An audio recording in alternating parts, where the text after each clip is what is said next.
En las noticias de los atentados irrumpió fuerte, inesperadamente, en la partida informativa aquel 11 de marzo. Sí. ¿Estaba preparado entonces el periodismo español para cubrir un acontecimiento de aquellas características?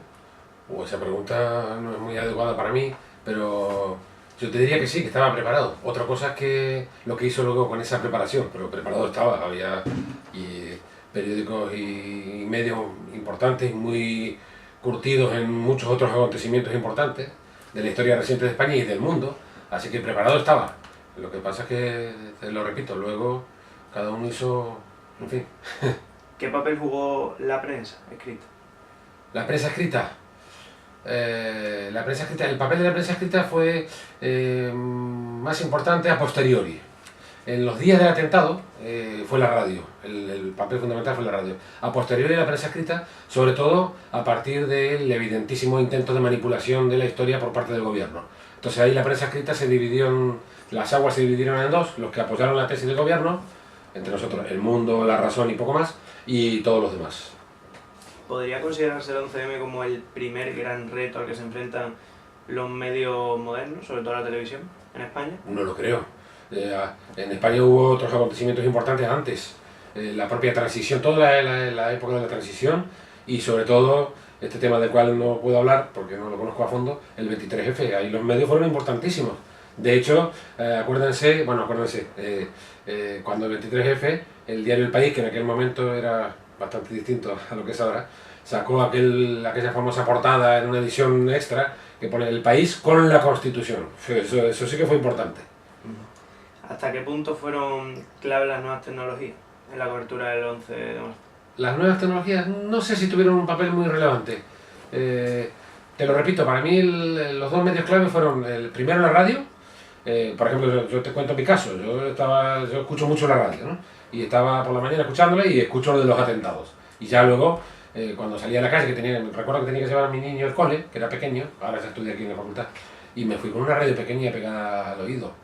Y luego tuve que ir a una cita médica y seguí con la radio, o sea que me parece que en ese caso, y además estamos hablando de hace cuántos, ya unos cuantos años, todavía las nuevas tecnologías no estaban demasiado implementadas en los medios, me parece.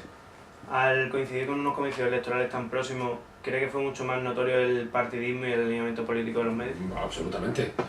Acuérdense de esa misma noche, a la noche siguiente, Pérez Rubalcaba saliendo por la tele y diciendo gobierno está manipulando. Sí, absolutamente, sí. ¿Qué papel cree que tuvo la clase política, más concretamente quizás el gobierno, sobre las informaciones que se sucedieron esos días en los medios? ¿Existieron órdenes? Órdenes, por supuesto que existieron órdenes. Creo que hubo llamadas a los directores de periódicos, no sé si de la ministra de Exteriores o del ministro del Interior, diciendo que asumieran la tesis del gobierno de que el atentado había sido de ETA. Y sí, la ministra de Exteriores creo que envió una circular a todos los embajadores de las principales embajadas del mundo para que sostuvieran la hipótesis de ETA. Por tanto, sí que hubo llamadas. Siempre hay llamadas, pero en este caso las hubo y muchas. Concretamente, El País y El Mundo se enzarzaron en una gran disputa. Luego, los días siguientes, los primeros adjudicando el atentado a ETA, a Al-Qaeda, los segundos a ETA. En un momento tan complejo, ¿cómo se puede sostener que los dos grandes medios escritos de este país defiendan posturas contrapuestas? Porque, a ver, esta respuesta no sé. Yo creo que El País y El Mundo ya venían enfrentados desde hacía mucho tiempo. Y digamos que esto fue casi una excusa para que ese enfrentamiento que era soterrado saliera a la luz.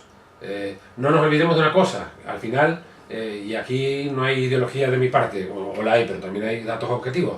El que tenía razón, el que tuvo razón al final fue El País, no El Mundo. De hecho, El Mundo, y más concretamente el director Pedro J. Ramírez, siguen afirmando que fue ETA, y sigue habiendo artículos como Los agujeros negros del periodismo que siguen argumentando esa hipótesis de que fue ETA. ¿Lo sabemos todo del 11 de marzo?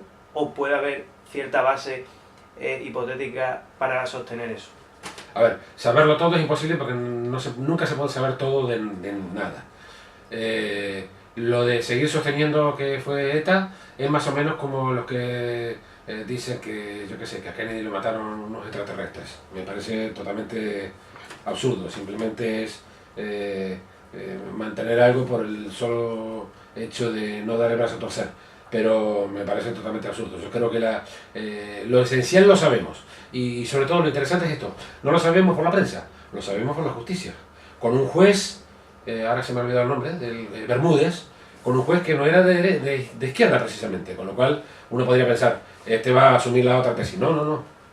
Por tanto, creo que sí, que en ese caso podemos confiar en que lo esencial lo sabemos. ¿Qué opinión le merece Pedro J. Ramírez? ¿Cuán importante fue su papel en la historia, sobre todo el periodismo nacional más reciente? Tuvo un papel muy importante, lo cual no significa que sea bueno. Creo que fue uno de los que contribuyó a degradar el prestigio de la prensa. Yo creo que el Mundo llegó a ser una especie de prensa amarilla con la apariencia de prensa seria europea, pero que en el fondo era prensa amarilla.